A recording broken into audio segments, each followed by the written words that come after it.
Hello there. Good morning, good afternoon, good evening. I'm noticing that so many of you are watching from all over the world. So I guess good morning from Montana is good for me, but not always great for everybody else.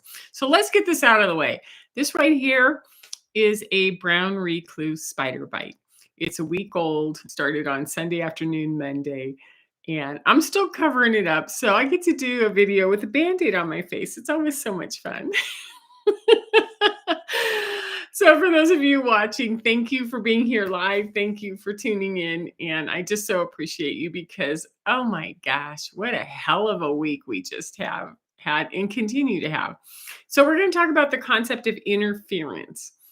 And interference is really cool. And I'm going to build up to that. But I'm going to start first with sort of the check in that I do each week on the solar flares. So on Monday, we had an X 1.7. And on Thursday, we had an X flare 1.3. So we had two X flares this week on top of on top of so many M class flares that it was almost impossible to track them. I pulled up a couple of pictures from my phone where there were 6, 9, M class flares in one day from Pam Youngins. So rather than copy them off and show them to you, just head on over to Pam Youngins on Facebook.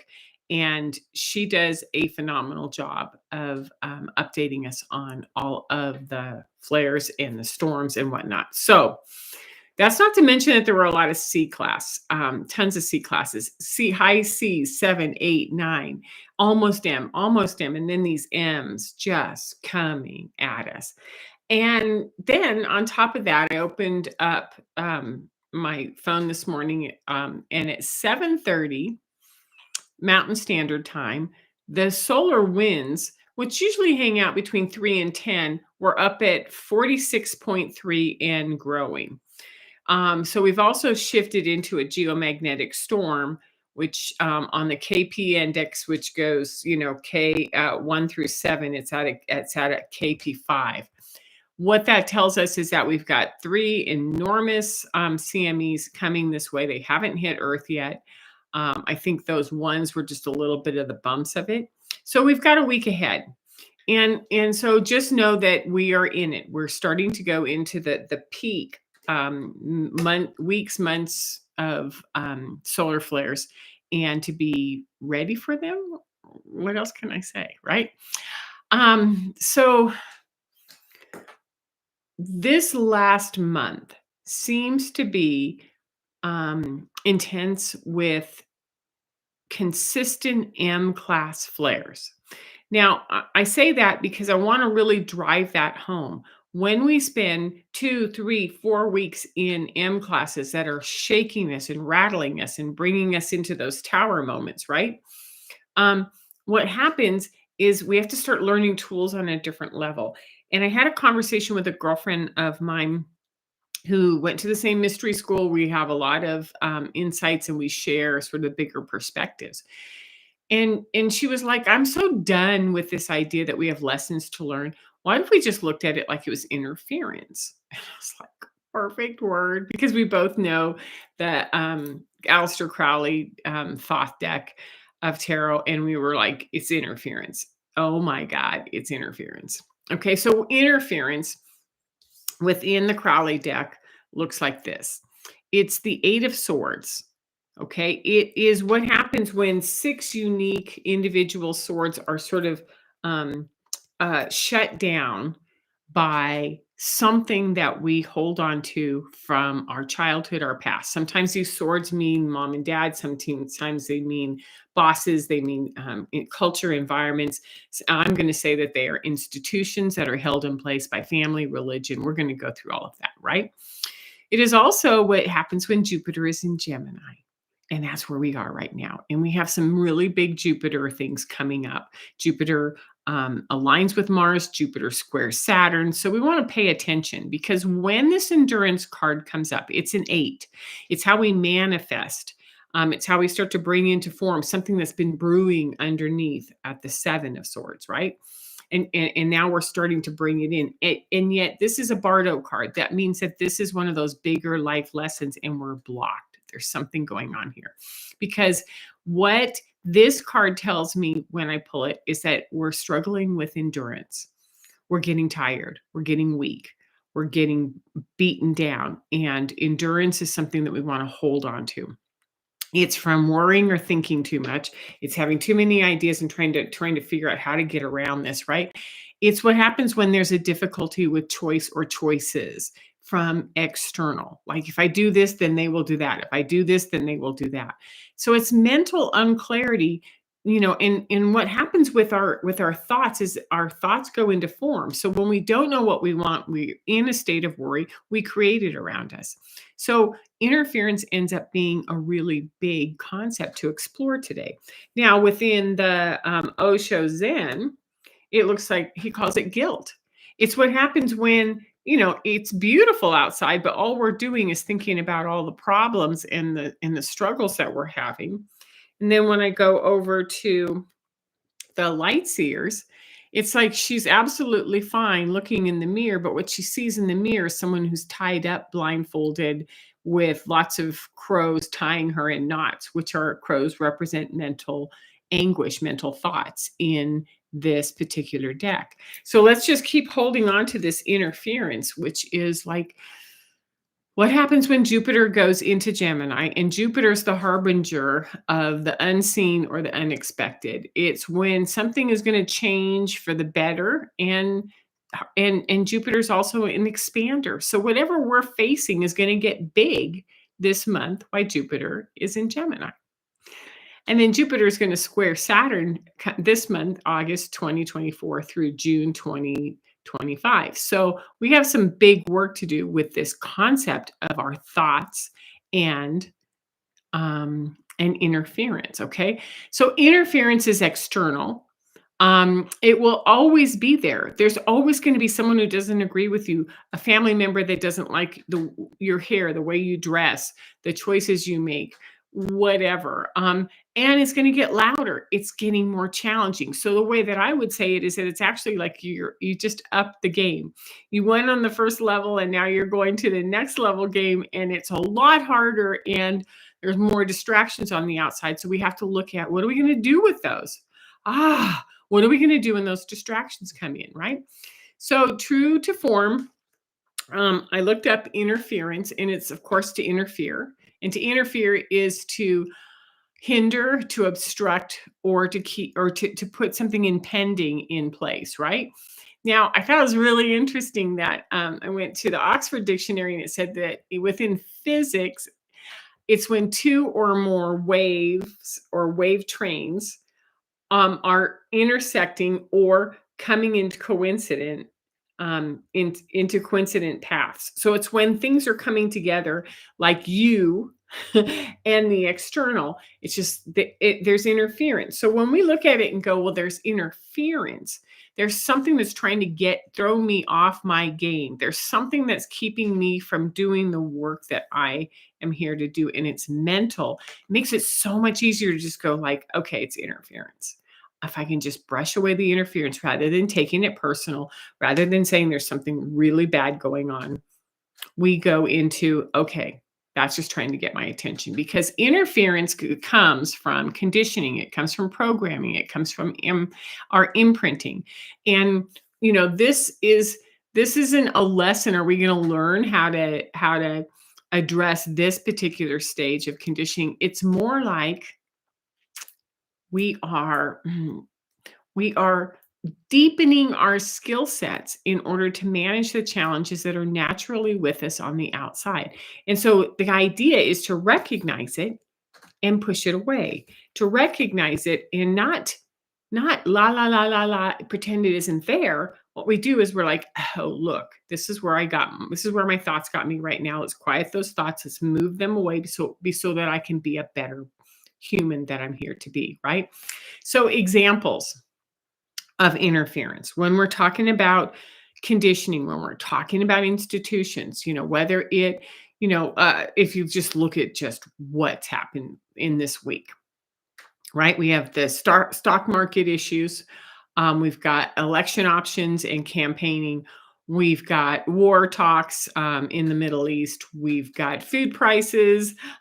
We've got cost of living, and then, the one that I always like that tops it off for me is by the time I get to August when I was raising kids, we found a zone. We were in it. We knew how to sleep. We knew how to do our chores. We knew how to do everything. And then this looming change is coming up ahead, which is the schedule of school. School starts. School is starting mid-August, end of August, first week of September, all over the US. And that's where we come up with this idea of, school again. Public school, private school, homeschooling? How do I protect this zone that I've been able to find with my kids? And so whether it's school, find out what it is that comes up on the outside in the external that has you going like, I don't know what I'm supposed to do, and get you into confusion, because that's the last thing that we want. Okay. So, conditioning comes through our institutions, the institution of family, whether it's nuclear, whether it's extended, whether it's bonded, whether it's fractured. We put a lot of mental management or merit onto the family system. Religion, how we practice our spirituality, how we practice our faith, right? We are a Christian nation, and as this nation that talks about the God the Father, this, that, and you're just like, well, where the hell did that come from? That's not my understanding. Yet that is what comes at us, whether it's on TV shows and songs and lyrics, on this and that. There's this religious overtone to each culture, right? Education. We go to school from 5 to 18 in public or private schools, and we are our children, we were, and our children are under a 12-year, what do we want to say, 12-year indoctrination of curriculum. We learn what the schools want us to learn. We do what the schools need us to do, because schools education is the foundation of every culture. If you don't educate people into that culture, you don't have a culture. And I'm like, sounds like an institution that needs to crumble to me. But you've been watching this for a while. And for some of you who are new, you're going to find that I have these opinions on institutions as an indigo, as someone who's here to change some of the control factors of those. So let's also look at economics. We can look at medical, how we care for our body, whether we do allopathic, homeopathic. So these institutions are huge, and they're interfering with us to a degree. And our job is to find out, what choice do we want to make? Who are we? And how do we want to expand the inner part of us? So, 2 things for you. I have 5 tips, but before I go on to the tips, I want to present an offer. I do coaching, one session at a time, or in packages, and I also do tarot readings, and tarot readings are like half the price of coaching. So I'm going to ask for some support this month or this week with tarot readings. So if you want to do some work and play with the cards and find out where you are with interference, what's going on, book a tarot reading with me. $75 for an hour. It can be recorded on Zoom, and there's a link below in the description. And I could really use your support right now. So if you've been hedging, if you've been thinking about it, now's the time to do it. Do it. Okay. Thank you. Little tip. Okay. Or a little plug. So now let's go on to the tips. So number 1, this is all about choice. How to stop anguishing over the choices, or the choice or the choices, right? How to make it and start down that path. Because when we have a choice and we're like, I don't know what to do. Oh no, I'm blocked, or I'm tied up in knots. What happens is we don't make a choice, and then we're just being pummeled by this external energy of the flares. And the flares are going to talk to us, and we're going to talk about this later. They're showing us something about our life, our path, our bodies. So what happens is we don't really make a choice. What I'm saying is that there's so many parts of interference. Make a choice and navigate through it. Grab that steering wheel and go like, nope, I'm going this way. Here we go. So that you can adjust. You can renegotiate, right? What you need to do, because Lionsgate also happened on Thursday, 888, which was like, what do you want? I was watching Sabrina Lynn and I loved it. She was like, and what do you want? What do you really want? And I was like, man, she's talking to my soul right now. And this is what I want to create. So I've been in a real action mode and taking that steering wheel very seriously this week. Okay. So, number 2, recognize the symptoms in your body that they may be from dissonance between your inner world and your outer world. Sometimes this is what happens when we freeze mentally, when we don't know how to make a choice because we don't want anyone to think that, how do I say this? We told ourselves that we would be married till death do us part. We have a family system that supports a marriage and we don't want to be in the marriage anymore. So we don't know how to leave. We don't know how to quit a job. We don't know how to let a friend know that you don't want to hang out with them anymore. We don't know how to look for housing that's easier, more affordable, do something different. We get stuck, right? So when our inner body and our out in the outer mayhem is happening, we are not navigating through it. And I like to use like the Star Wars or Star Trek, where here they are at the bridge and you can see all of the obstacles coming towards you, and how do you navigate around them rather than let them pummel you and hit you, right? But these symptoms, they may be external news, they might be family challenges, they're the solar flares. They're coming at you and you have to say, I've got this. I'm holding my own steering wheel. Make sense? Number 3, the symptoms are messages and information. Now, this is something I started 10, 12 years ago in my coaching. I use Louise Hay, I use Jacques Martel. I use the Sephiras on the body, the chakras. I use any kind of detectable system to go in, teeth in the meridians. If I'm hurting, if the flares are consistently hitting me in one area, what does that area want me to know? Because the flares are going to highlight your messages. They're going to bring them up in your body. And they're also going to be very intense if you are not grounded and oriented and using nature to keep yourself balanced. So those interferences coming from the outside are also hitting us in our energy field, in our bodies. And they're saying, hey, pay attention to your left hip. Pay attention to your hips and how they're working together. Pay attention to your neck. Pay attention to your migraines. Pay attention to your digestion and what foods are you eating. So it's a guide if we start to follow it. So let your body give you information with the pain.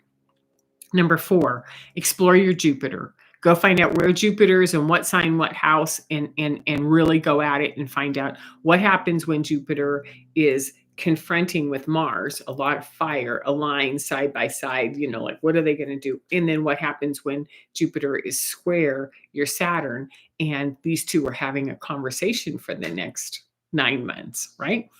And number 5, take the wheel. This is your life, right? Drive it and have compassion, because everybody is at a different stage in this all over the world. So thank you. Thank you for watching this. And if you liked it, like it, pass it around, subscribe it. And let's see, Zaza, you don't have to have a birth date. Tarot reading is just, we just throw cards. Really easy. Don't need a birth date. Don't do anything. You just show up with a question and we go for it. So thank you very much. And I will see you next week.